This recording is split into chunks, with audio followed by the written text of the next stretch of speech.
This lesson is going to be on neutralization reactions, and this is the first part of our stoichiometry with acids and bases.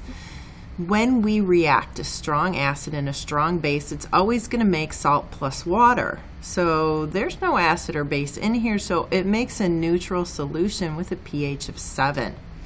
So here's just a reaction. We have HCl and NaOH, and I just want to remind you, if there's not a coefficient there, it's 1. And it's going to make NaCl, which is table salt, and water. And in order for this to react perfectly, we have 1 mole to 1 mole. So when we make 1 mole of each, that's according to stoichiometry, we are going to make a neutral solution. And so moles equals moles.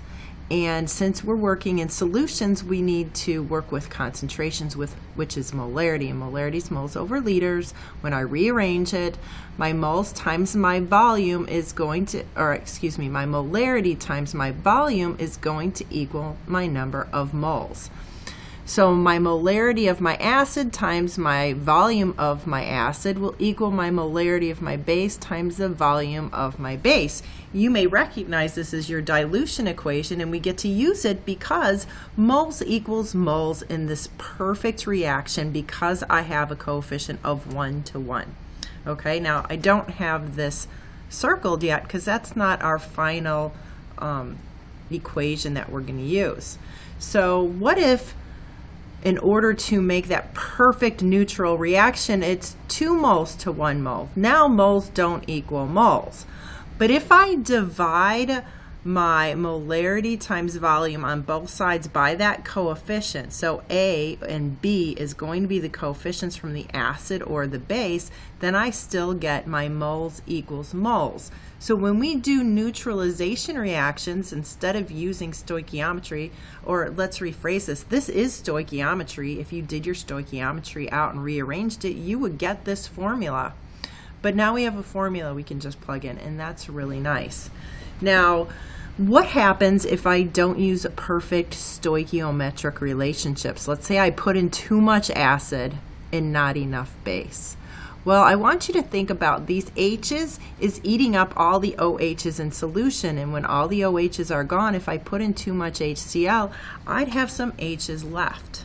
That would be a limiting reactant problem, and depending on if I have my H's left in solution or my OH's, it's going to be acidic or basic, and that's going to be our last lesson with stoichiometry and acids and bases.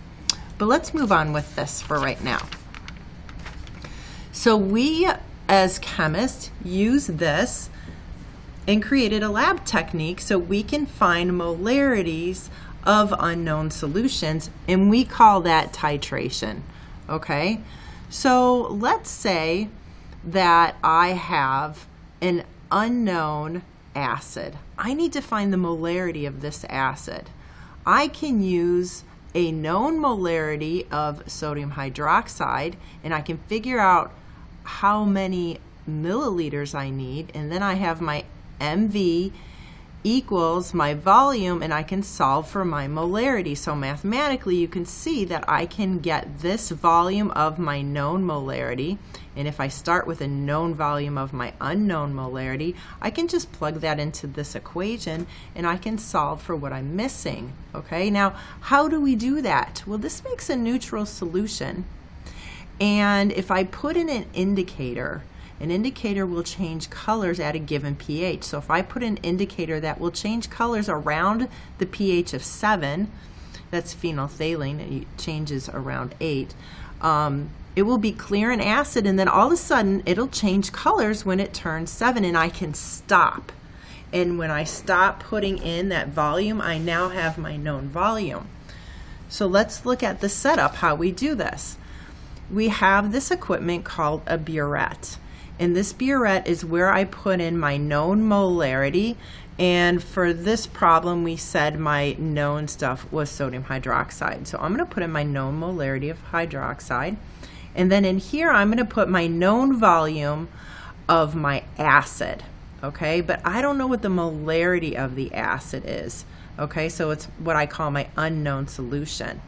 but I do have the volume. So now I'm going to drip-wise add in this base, and as soon as the color changes, because I put in an indicator, I will know I reached that neutralization point where moles equals moles. And then I will read my burette and I will find the volume of my known molarity solution, and I can solve for the molarity of my unknown solution. So we will have videos and we will talk about this more in detail.